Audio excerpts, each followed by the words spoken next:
Hello and welcome to episode 111 of Can We Still Be Friends, a podcast where two friends stopped arguing about movies and started working through them together. I'm Nate Goss, here with Ryan Ebling.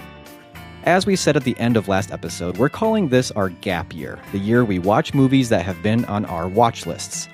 We're kicking things off with Sicario, the 2015 action drama directed by Denis Villeneuve. Joining Villeneuve behind the scenes are some of our favorites, like cinematographer Roger Deakins and screenwriter Taylor Sheridan. Add to that a stacked cast including Emily Blunt, Daniel Kaluuya, Josh Brolin, and Benicio Del Toro, and we aren't really sure why neither of us have seen it. Sicario was well received by critics, but wasn't a huge hit with audiences, earning just over $46 million. Given the political climate of 2015, a common complaint about the movie upon its premiere at Cannes Film Festival was that the depiction of violence, corruption, and drugs seemed like a possible demonization of Mexico, which might be why audiences and the two of us stayed away. Regardless, Sicario earned 3 Oscar nominations and has established itself as an overlooked, underappreciated film. So what have we been missing out on by not watching Sicario? And now that we've seen it, can we survive in this land of wolves? Keep listening.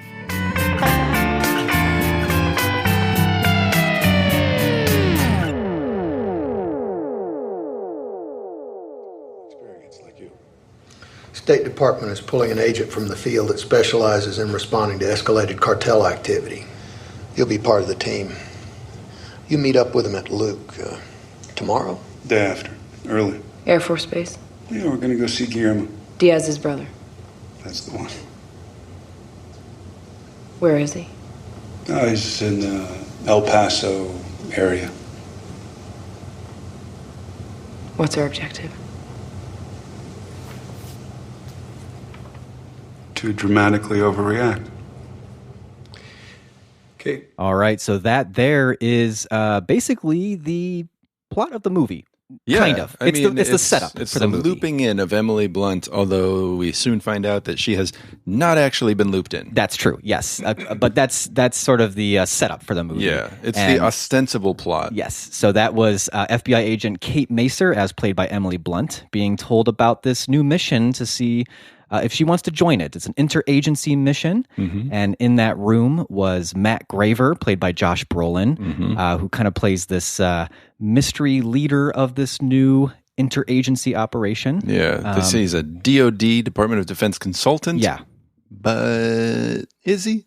But not able to be seen through the podcast is the sandals that he's wearing. Yeah, he's the wearing flip-flops. sandals. Yeah. The flip-flops. Everybody else is very protocol and Yeah. Professional. Not him. Business casual. Not even business casual. Just casual. Just casual. Yeah. But yeah, that is from the movie Sicario, which we're discussing today. Yeah. One of our first gap year movie for this gap year project we're kicking off. This is a movie that I at least have wanted to watch for a long time, mostly because of just who's involved in this thing. Yeah, I had forgotten about everybody involved. I had forgotten about this movie. Like, I would see it here and there, and it would be on lists of, underrated or, right. I don't know. I just never really felt like seeing it all that much. I wanted to see it when it was out. And then it was just one of those that it just kept falling by the wayside. And actually, as all these people involved would go on to do different things, I kept thinking, like, I really should go back and watch Sicario because I did keep hearing things about it. Like when Denis Villeneuve was, when Dune was coming out, they were talking about a lot of his movies and they would talk about Sicario. And then as Yellowstone was really picking up, I would keep hearing, as they were doing interviews with Taylor Sheridan, and this is his first screenplay, his first writing credit. And Denis Villeneuve was not nearly as established by the time he did Sicario. So it's kind of like catching these guys who are really, you talk about a movie like Dune and a show like Yellowstone. They're kind of the most sort of mainstream popular things happening within TV or movies right now. And then they did something together 7 years ago, 8 years ago. And then you look at the cast and who's involved in this. And it's, Emily Blunt and Josh Brolin and Benicio Del Toro and Daniel Kaluuya, who doesn't even have like a credit on he's not on the poster on the DVD if you get it. What do they call that? That's got a name. Anyway. So I didn't even know he was in this movie. Until I started watching it. I think I once I started watching it, I was like, oh yeah, I do remember that he was in it. I had no clue. But this was even pre Get Out. Yeah.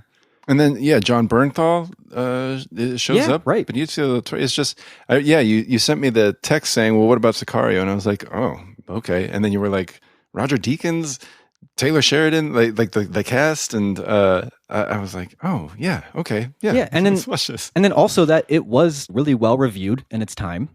Very well reviewed. As just a good thriller. Mm-hmm. We both liked Hell or High Water. I think you loved Hell or High Water. I loved it. Loved that movie. That was one of my favorites of the decade. Mm-hmm. You know. And so, for you, Taylor Sheridan, right? Why not watch it? I had like a vague memory of the Film Spotting guys reviewing it back when it had come out, and I think they were both pretty. I don't know. Don't quote me on this. I think they were both pretty positive on it, and I remember even then being like, "Oh, that does sound like that sounds like my movie. It sounds like my kind of movie." And just never got to it. Yeah. So we're gonna fill in that. We gap. got to it. We got to it today. We got to it. Yeah. So, I guess. Do you have a star rating? A gut reaction star rating? I do, and I don't mind sharing that first. I suppose. Okay. Yeah, I really like this movie. I haven't gone on Letterboxd yet. I would probably give it a 4-star. That could be some, recency bias a little bit. Positive or negative? Like I feel like it may be more of like a 3.5-star movie, but like I feel like personally, like right now after just seeing it, I would probably give this about 4 stars. To me, this is like a really solid, really good political thriller that does have some good meat to it, and just piece by piece, it's really well done. Yeah. Does it arise to like greatness? I don't know. Yeah. But there are some sequences in it that I think are absolutely phenomenal. Yes. Like you should see this movie for these like 2-3 sequences alone. And like, the cast is amazing and they all do an amazing job. So, for those reasons, I would give it a 4. We can get into maybe where I'm a little hesitant on that, where I kind of feel like maybe as the movie goes on, it loses a little steam. But maybe as we talk, if we get into like maybe what the movie's trying to do, I could see myself keeping it exactly where it's at, or maybe even going a different direction. Well, how about you? I'm there too. I Okay. did 4 stars, but I was kind of thinking, as I was thinking about it, I watched it, a few days ago. I've been kind of sitting on it, and I gave it 4. I could see it going up, though. Oh, okay. I don't see it going down, partly because like the gut 4 stars is like you said, just there are sequences. And sequences being like 15 minutes long, not like, my gosh, shots or a couple, edits. It's like just really masterful that if it were just for those, it would be like 4-star for me. I do feel though, like just with like Hell or High Water or with Yellowstone, I haven't seen it, but you've talked about it, not on any episodes, just as we hang out. Yeah. It feels like there are elements of Sicario that as I like unpack them, I could think like, oh, that's a deeper idea than just like, oh, that's a super tense scene. Like the parts where it feels a little bit slower, I think is where it's doing those things. So if it's doing it well enough, like you said, it could rise for me. Yeah. Okay. Well, good. So we don't have to. We'll have to argue. We're not about arguing this on so this that's good. now. I didn't know what you were going to think because honestly, I think you were a lot more lukewarm on Hell or High Water than I was, which is fine. I've only seen it once, but I don't know about lukewarm. I just didn't love it like you did. Yeah. And a lot of people love Taylor Sheridan, but Taylor Sheridan kind of has a thing. And there are a lot of people who also don't like Taylor Sheridan. And I don't know, maybe you haven't seen enough of him to kind of know where you land on that. I myself don't really quite know where I land on that because I have sort of fizzled a little bit as I kept watching Yellowstone. Okay. But then I look at something like Hell or High Water, and I've watched that movie 3-4 times, and I've been like, no, man, every time I watch that movie, I like it more. So, he's got a point of view, and this is a political thriller. So there's politics in here. It's not just supposed to be sort of an intense police drama. There's levels of politics in this, and things being said about the war on drugs. Right. I would love to sit here with you and kind of unpack what he is saying about the war on drugs, because this was a really entertaining movie to watch.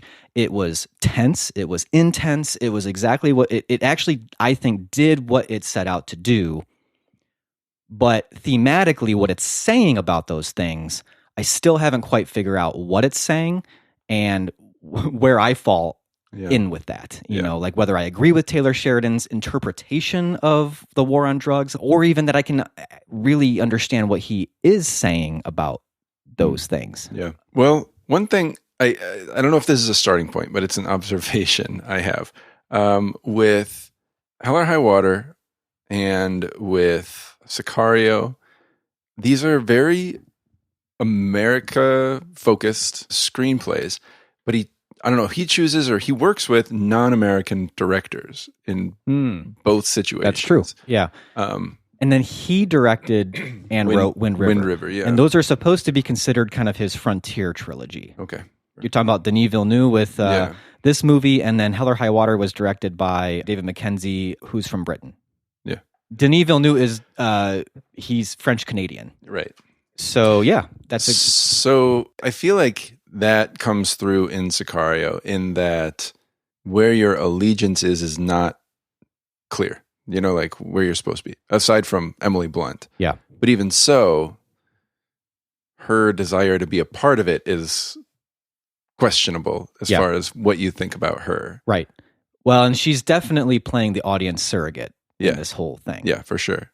So if it's been a while since you've seen her, if you haven't seen it, Emily Blunt, like we said at the beginning, she's an FBI agent. She's a hostage specialist. Right, and it's a SWAT team she's going into this and home they believe with. they're going in to find hostages. They find no hostages, but they find many dead bodies inside the walls of this house. And then there's an explosion and some... Side note, great sequence. It is incredible, And it's not even maybe the best one in the movie, but it's great. And so she wants more than the job that she's currently in affords her, as far as she just feels like she's not making a difference. She is called in by this special task force. She says, I will come if Reggie, Daniel Kaluuya's character, can come. And they don't really want him there. They tell her she's going to El Paso. They end up taking her to Juarez. Mm-hmm. Pretty much everything they told her about what she's doing there is a lie. Mm-hmm. And who they are is probably CIA. She realizes that things are not above board. Right. And they end up getting involved in the drug war in a way that she is wondering, are we actually fighting to stop the drug war, or are we choosing a side in the drug war? Mm-hmm. Which, spoiler, yes, they are choosing a side in the drug war. Yeah, they really are just choosing sides in this war. Somehow America is seeing that as the best tactic we can take at this point. But even why that is unclear. Yeah. Because it doesn't seem to necessarily be about reducing civilian loss or casualties. It seems like keeping the violence of the drug war, not the drugs or anything, but just the violence of it, out of America's borders. Oh, yeah. I mean, I think that's pretty much said by Brolin's character. You saw things you shouldn't have seen. What is Medellin? Medellin?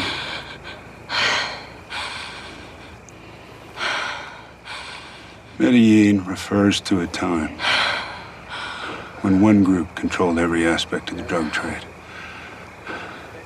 providing a measure of order that we could control. And until somebody finds a way to convince 20% of the population to stop snorting and smoking that shit, order's the best we can hope for. And what you saw up there was Alejandro working toward returning that order. Alejandro works for the fucking Colombian cartel. He works for the competition. Alejandro works for anyone who will point him toward the people who made him. It's a classic ends justify the means. Yes, exactly. Even though typically you say that when you know that the ends are an unequivocal moral good. Here, I mean, it's fairly clear that the ends aren't even themselves a moral good. It's just the devil you know. And this is where, maybe I do end up raising my rating, because I feel like there are moments where this is almost achieving Apocalypse Now level, like greatness. Right. It's that level of this land of wolves. Right. That's how Benicio Del Toro characterizes this, as a land of wolves. But is that saying that's just the way it is? So what they've been doing justifies all that? I don't think the movie's saying that either. No. I think the movie is damning all sides in this. Yes. America does not ever look like the hero in this movie.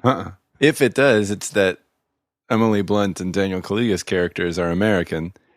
And they at least see that what's going on is effed up. Yeah. Like that. And it's not even that they have a way out or that what they do, like you don't begrudge her for signing that paper at the end. Right. But like, that's the best you can do is that these individuals at least see that this is messed up. Yeah. But they're powerless. They are powerless people. The people who actually know that what we're doing is wrong are completely powerless to change any of it. Right. So it's a very...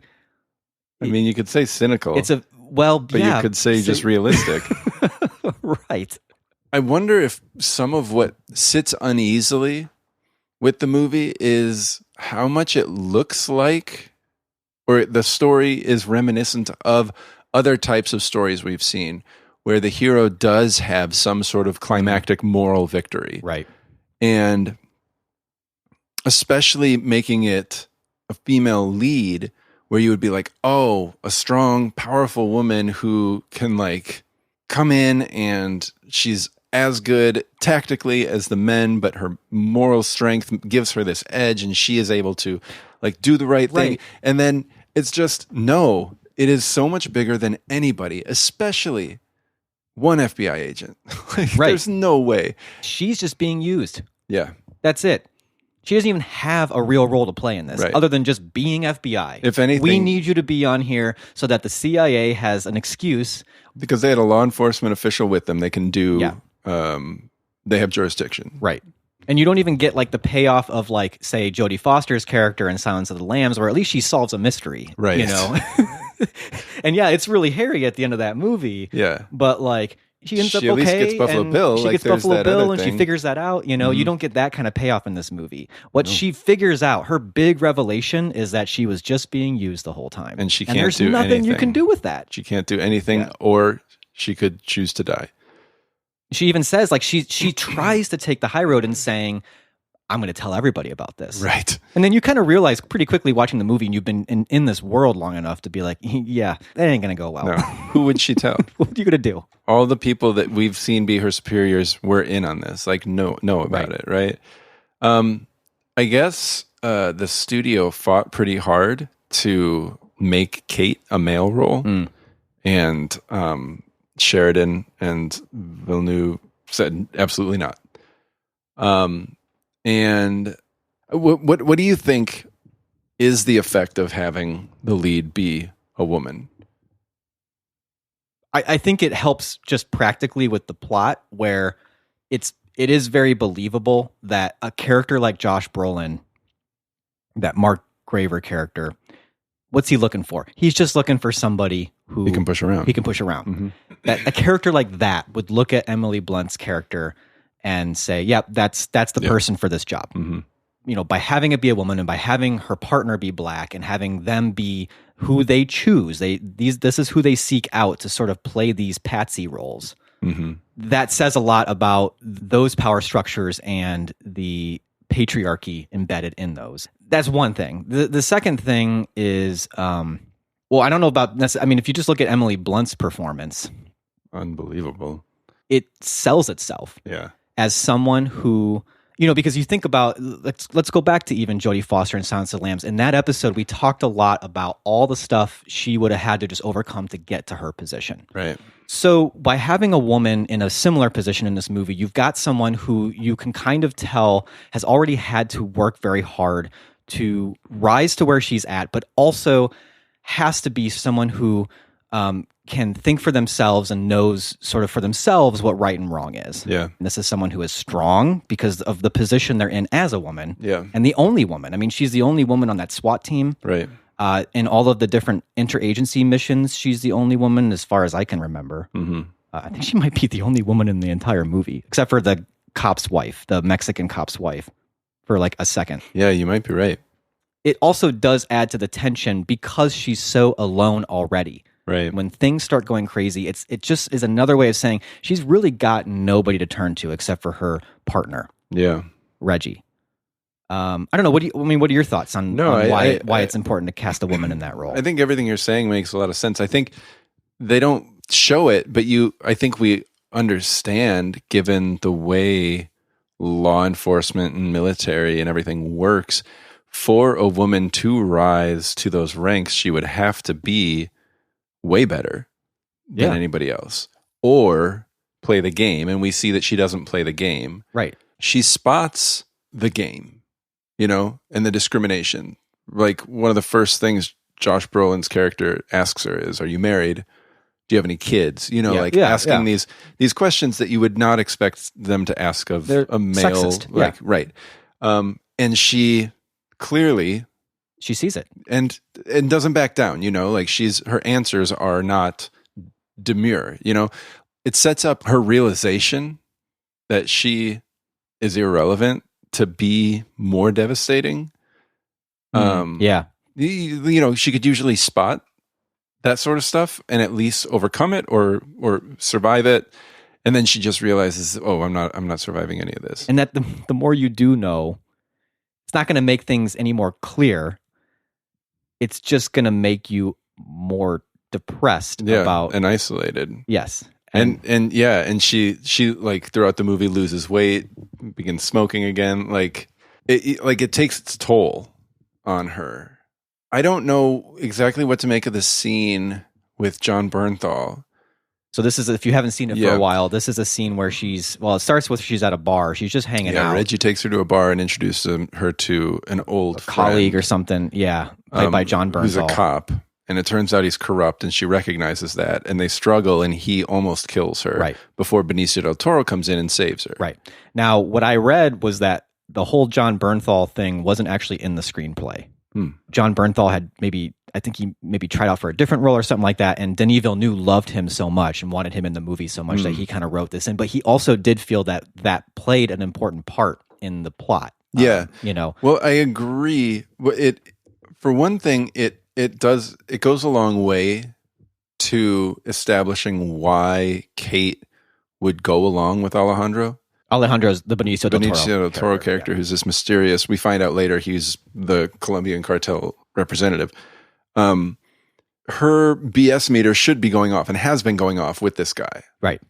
And if there wasn't that moment where he did that, you would kind of feel like, well, why would she ever trust him for anything? Right? Like, there's that character development aspect of it. How you feeling?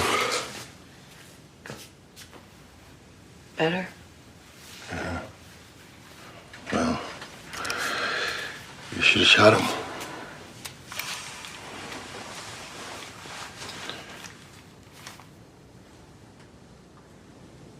I just tried to have sex with my hitman. He's no assassin. He just wanted to know what you know.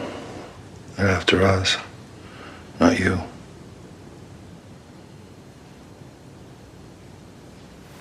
Thank you.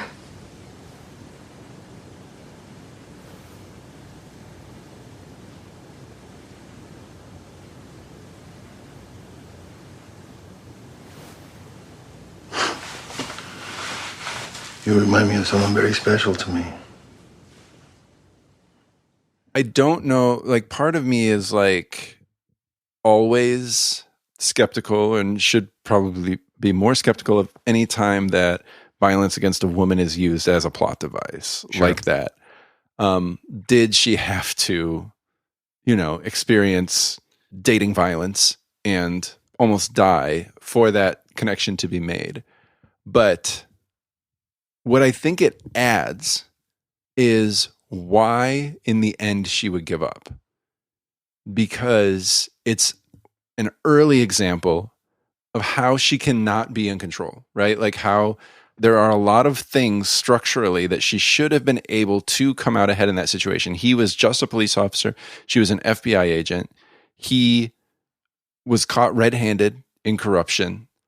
She is a good fighter, like she's capable with weapons and everything.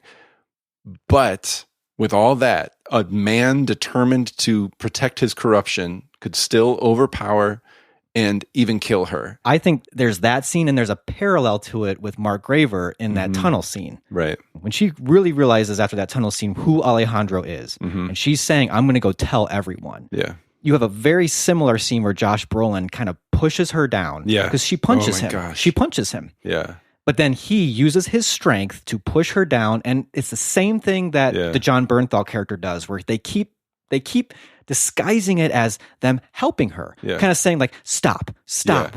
Right. You stop it, stop. Yeah, you you're stop. the one who's doing something. Like the fact that you're fighting me back makes me have to do this. It was like eerie how similar those performances were, and to me, it was a way of the movie driving home the nature of power. Yeah.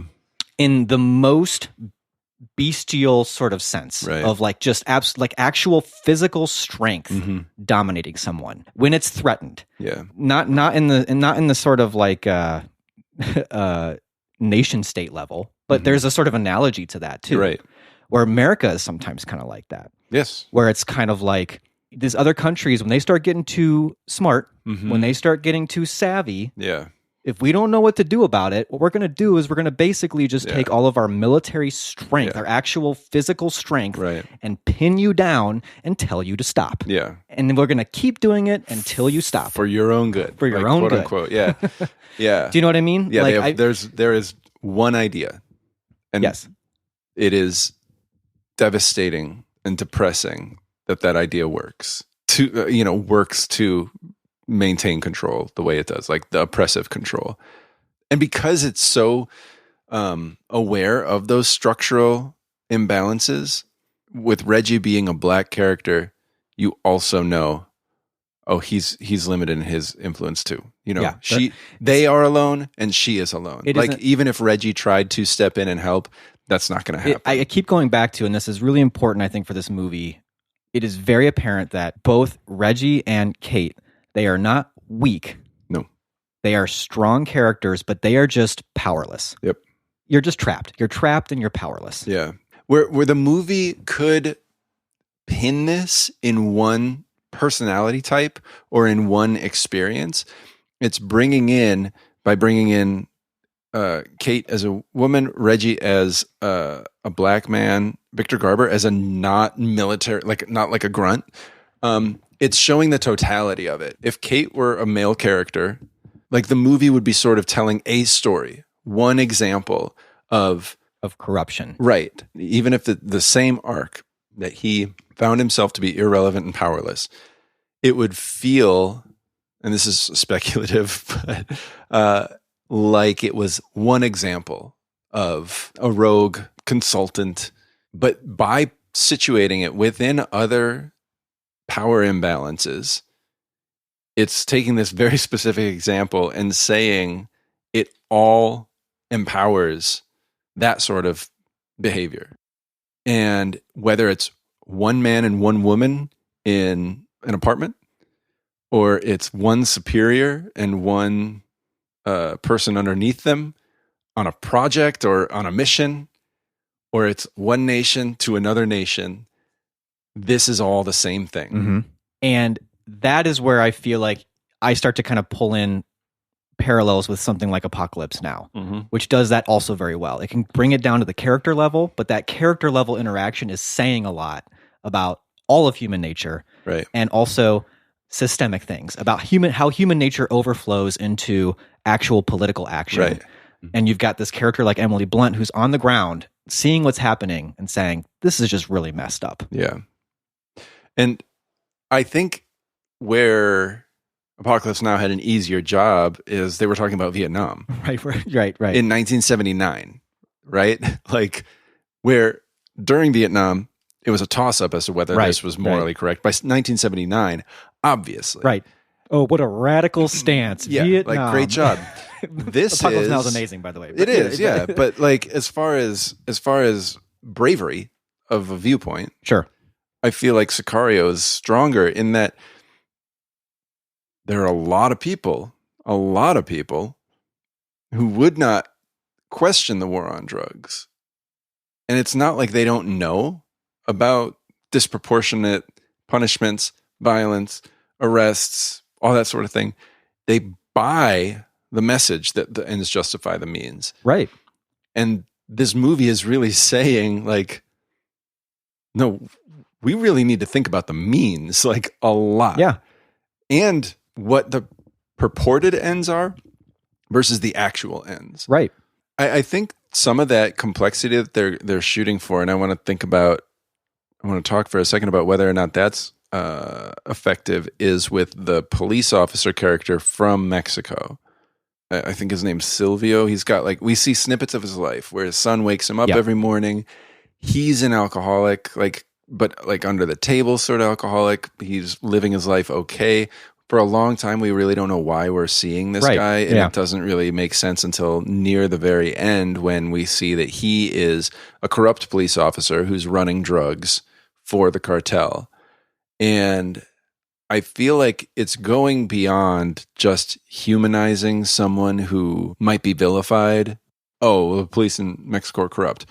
Okay, well, that's super simple to say. Let's think about what that looks like and why a police officer might feel like that was their only option. Right.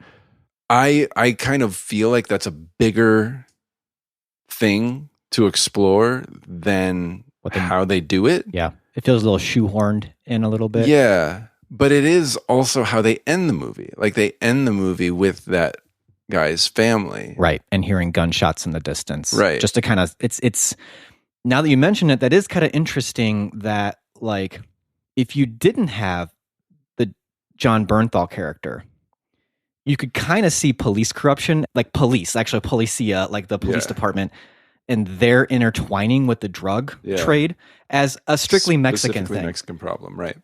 It doesn't make America or American policing look any better to have a guy who doesn't seem to have any of those family hang-ups or anything and just is sort of like, well, I just want the money or whatever, and is just as tied up in the trade of drugs, so, like, as a police officer. The corruption is not equal either. But to your point, for a movie that is in every other way so tight, it did seem like these tangents almost, where I was like, where is this going? What does this have to do with anything? And then when I did find out, I don't know that the payoff was all there. Because strangely, they spent too much time on it and not enough. Right. But at the same time, I guess, like, part of what they're saying, and I think by ending the movie with his widow and son, is sort of saying that, like, there are people we're forgetting about here. Right. And the view of America as Mexico is where the drug cartel is really limited and damaging. And the kids playing soccer and the people watching the game, hearing explosions and gunfire and just carrying on, is sort of like the life that they have gotten used to is unconscionable for people to consider bringing more violence. And especially because their point in Mexico was not to eliminate anything. It was to make it so that they had so much war where they were that they couldn't either be effective in bringing drugs into the United States or bring the violence to the United States. And apparently the sacrifice they're willing to make is the safety of everyone in Mexico. Right. Everyone in Juarez, at least, right? Yeah. Whereas then, Jon Bernthal didn't need it to survive. He just needed it for the extra cash. And, like, how are you going to vilify a police officer who says, in order to keep my job so that I can support my family, even on, in fairly meager means, I'm going to do this thing, versus a guy who has nothing to lose and only has financial gain. Greed. Right. Yeah. This is like The Wire by way of Tony Scott. Kind of. It feels like. Yeah. By the way, if you want to see Jon Bernthal play another corrupt police officer, We Own This City, the miniseries on HBO, is absolutely incredible. Might be a real downer of a back-to-back with Sicario, but... there's some David Simon-esque things happening. David Simon in this, created the TV show based on the book called We Own This City about corruption in Baltimore policing, and he did The Wire.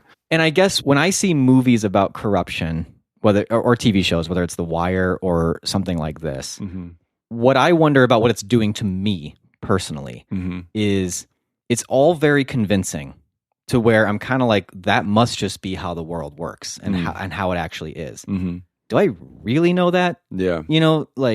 I have a hunch. I mean, we certainly see corruption all over the place. Of course, America has done some incredibly shady things, specifically with Latin America. We've got plenty of evidence of that. Right. You know, I just wonder if something like Sicario or even The Wire to some degree does feed a little bit into conspiracy thinking. Like, where you just have this starting point of corruption exists because there's so much out of your control and so much out of your field of reference.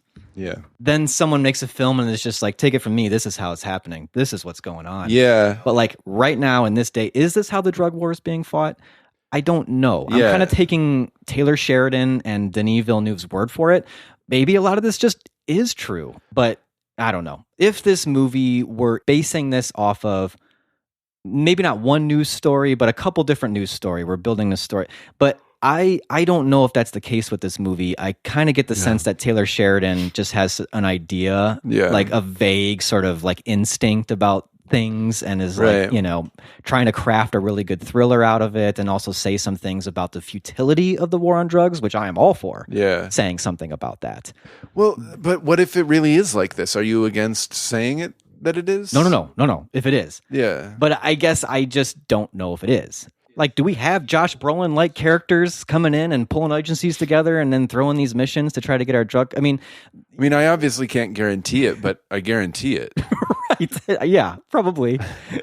One of my concerns is that the more this idea is shown that like essentially morals don't matter if it means we can have control or we're on the front foot, is frankly what I've seen, and I wonder if the tenor of the movie would have changed if it came out post a Trump election. Yeah. Because Trump was really able to play on what this movie presents. Yeah. We have to be careful about the story we tell ourselves about what's going on because so much demagoguery comes from them saying there is so much going on that you just don't know about. Right. And it's awful. And I am here to rein it all in. Right. Or at least how I've seen that filter down into general thought is this last semester when I talked about ethics with my students and I would pose ethical dilemmas, examples. Like one example would be you're a chemist who makes good money working for a company and you find out that your company has been developing chemical weapons. Or, in some way your work is leading to ethically dubious military action, like that sort of thing. Then the question is, would you continue to work for them knowing that if you quit, they would hire someone else and the work would keep going? Or would you quit on moral grounds? Like, and all but maybe two of my students, it was not even a dilemma. Really? It was, well, if somebody else is going to make money, I should be the one making money. Ugh. And it was other examples like that where you could stand to benefit by taking part, or you could give up the benefit, not stop it. Like the system's going to keep going, but you would be doing an ethically right thing. Done. Yeah. Yeah. You wouldn't participate in over and over and over again. If they could benefit and somebody else would, it was like, then they started saying other people are going to do it. Why not me? And I'm like, this is just societal thinking, and I think that's part of what the movie's doing. It's sort of seeing that ethical gymnastics as the extension of the power structures. Right. And yes, the power structures are to blame, the way that, those things are reinforced, and power being the point rather than anything else, integrity or other people's well-being or anything. I think Sicario is a little exempt from this because I think if you're actually watching the movie, in no way is it glorifying any of this. No. It's a tragedy. It's a tragedy. That paper. It's a tragedy, and you are, if anything, you are just supposed to be kind of left grieving that this is the way things are. Right. I guess this is a movie that ends on despair. Yeah. And it's sometimes hard to know what you should do with that. She moved to a small town where the rule of law still exists. You will not survive here. You're not a wolf. And this is the land of wolves now. Yeah, I mean, I guess what we're trying to figure out is the movie doing what it wanted to do well? And I would say yes. Oh, yeah, right. And we kind of said at the beginning, filmmaking-wise, there's no question. Oh, no. So maybe we should talk about that. And I feel like I have not gotten a handle on what Denis Villeneuve's thing is. So I have a hard time knowing what part of it is his sensibility versus Taylor Sheridan's versus Roger Deakins, because visually, Roger Deakins murders it. It's such a variety. You've got the sun-baked stuff, which is great. Some of the choices, like when they fly to Juarez, and the choice of shot from underneath the airplane looking down, and you see the tiny little shadow of the plane like flying across the ground, is not only an interesting way to show them flying someplace, but it gives you time to sit with the reality of the lie they just told and what they're about to go do. Yep. Like it feels, it makes that traveling shot seem so much scarier than it would have been. Yeah, and so you were asking what's Denis Villeneuve's thing, and I think it's sitting with that. Yeah. Even you talk about tension. Villeneuve has a way of shooting action with very little actual action. Yeah. And he knows how to pull together all these pieces to just craft something that just makes you lean in so far. Just so many of those aerial shots, but you've got Johan Johansson's score, which is just kind of like giving you a meter to follow as you're sitting in that. Nothing. Rooftop's clear. Bridge is 1 click out. Road is clear. Hot footed, gentlemen. I mean, that whole convoy sequence, it's like 13 minutes long. Yeah. I mean, he's just such a good craftsman to where by the time they're in the traffic jam at the border crossing, it's just like, okay, now something's going to go down here. Right. And then when it does go down, it is realistically fast. Yes. Boom, boom, boom. It's not shown from different angles. It's just like shown once. They're not like taking cover and like fighting. And it's just, yeah. And, like similarly in the build up to the raid of the tunnel, when we're with them the whole time they're walking, it's not like they get dropped off and then they're at the tunnel. It's a very long, and then to shoot that with the thermal cameras and the night vision was just... Yeah, and that's the other thing with, I think, Denis Villeneuve is he will always lean towards practical effects too. So that night vision stuff, like they actually had to shoot that in pitch black because that was real night vision. That was a real thermal camera. And real thermal cameras doing that. And I feel like his way of filming really does make it so that you have these sequences that just stick with you way after the movie is done, and where you maybe can't even remember a whole lot about that movie, like a movie like Arrival, right? Where I'm just like, I kind of remember the gist of that movie, but there were a few scenes in there that really stick with me. Yeah, and it was the same kind of thing with Dune as well, where the whole movie of Dune, is kind of like. Since I haven't read it, I don't really remember who the characters were or why they were doing things. But I can certainly remember moments where they were preparing for something. And then maybe that's just his thing. Is like he's really good at letting you feel excited about preparation for something. Yeah, that might be it. Well, to me, it feels like our main question at the beginning, and I've said this before, was: is it doing what it's doing well? Like undeniably, it's a well-made movie, given everybody involved, it was bound to be. For me, this could go up like to 4.5 for me. Yeah, I think I'm a lot after our conversation. I'm a lot more solid 4. Just talking through, like you said, what this movie's trying to do, which is no easy task. Right, making a movie that is about the war on drugs in a way that is necessarily ambiguous about any heroes, villains, etc. It's just all awful. Yeah. I think it pulls off what it's trying to do really well. I think especially given that when you look at how early on in the career of Taylor Sheridan and Denis Villeneuve this is. First movie for Taylor Sheridan. Denis Villeneuve had done. He did like three movies, I think. 3 big movies. Incendi, and then Prisoners and Enemy came out in the same year. And then he did Sicario, Arrival, Blade Runner, back-to-back 3 years. Yeah. Hell of a run. Yeah. Yeah. I mean, that's a crazy run. Yeah.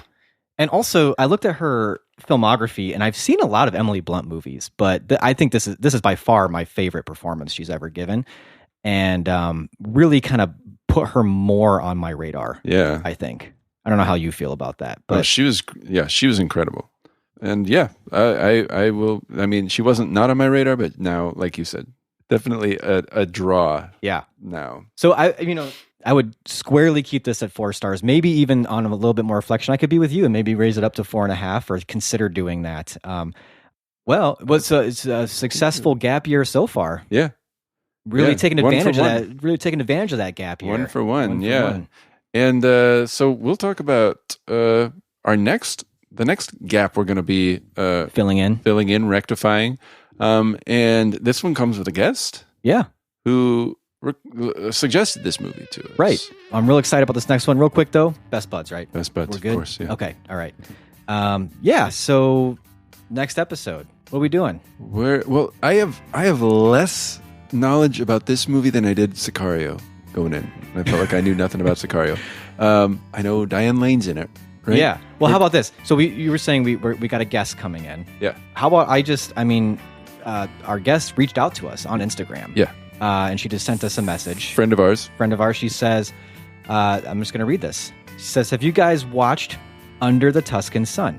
I feel like it's still very influential even 20 years later, especially thinking of White Lotus Season 2 being so popular right now and set in Italy. Which we both loved. Loved White Lotus. Both seasons, but Season 2 maybe more? I definitely think I like Season 2 more. Yeah, I think I would go there too. And that doesn't diminish how much I love Season 1. Right. I don't know how much that relates to Under the Tuscan Sun. I don't either. But I certainly didn't think it would have. I don't know anything about it, so I'm excited to watch it. You've kind of said that, especially just looking at like library checkouts, this movie hasn't gone anywhere. No, this is, for whatever reason, a movie that I feel like a lot of people check out as kind of a comfort movie, like an escapist, kind of like easygoing, like fun comfort movie. It has been in solid circulation at our library ever since it came out. Yeah. And so I do think it has had some kind of lasting power. I never saw it. You've never seen it. Rachel reached out to us. I'm assuming she really likes this movie. Yeah. Sounds like it. It's celebrating its, like she said, 20th anniversary this year. Yeah. I think the worst thing the movie did was come out at peak snobbery for me. What year was that? Well, that's probably not peak. 2003. It was within 2 or 3 years of peak snobbery for me. I mean, we would have been like, I was like maybe in like early college. It was the year I graduated high school. I think even without peak snobbery, it just wouldn't have been the movie that I would have sought out, like in the theater. It'll be interesting to talk to Rachel and see like when she saw it. But that's because I don't know anything about it. Right, exactly. I remember thinking this when I came out. I thought that's a movie for my mom. Yeah. So yeah, I'm curious. I'm very curious to watch it. Me too. And so Rachel will be here to lend her expertise about her experience watching it, what she thinks of it. I'm very excited to get her on here and get some insight into that. Definitely. She'll be our tour guide around Tuscany. I like that. Yeah. So she'll show us the sights. Yep. Tell us where to avoid. Yeah. Maybe make sure that we don't get lost or stranded. Yeah. Where to take a good photo. Yeah. That'll be important. Yeah. And I know that, this is a movie that probably a lot of listeners, maybe this is a chance for you to fill in that gap as well. Mm-hmm. Or maybe you've seen it quite a few times, and we'd love to get your feedback, get your thoughts on it. Yeah. But to listen to or comment on this or any of our past episodes, find us at canwestillbefriends.net or email us at feedback@canwestillbefriends.net. You can find us on Facebook at Can We Still Be Friends Podcast or Instagram at Can We Still Be Friends Pod. That's actually how Rachel reached out to us. So That's right. We do look at that. Yeah. That is the proof. It's true. It's the evidence. It's the receipts. Anyways, if you'd like to leave us a voice message and perhaps be featured on the podcast, you can call us at 847-306-9532, or you can always email us a voice memo. As always, we'd love it if you could subscribe and leave us a rating or a review at Apple Podcasts. Those ratings really help spread the word about our show. Can We Still Be Friends is written and produced by Ryan Ebling and Nate Goss and edited by Nate Goss. Thanks for listening. We'll catch you next time.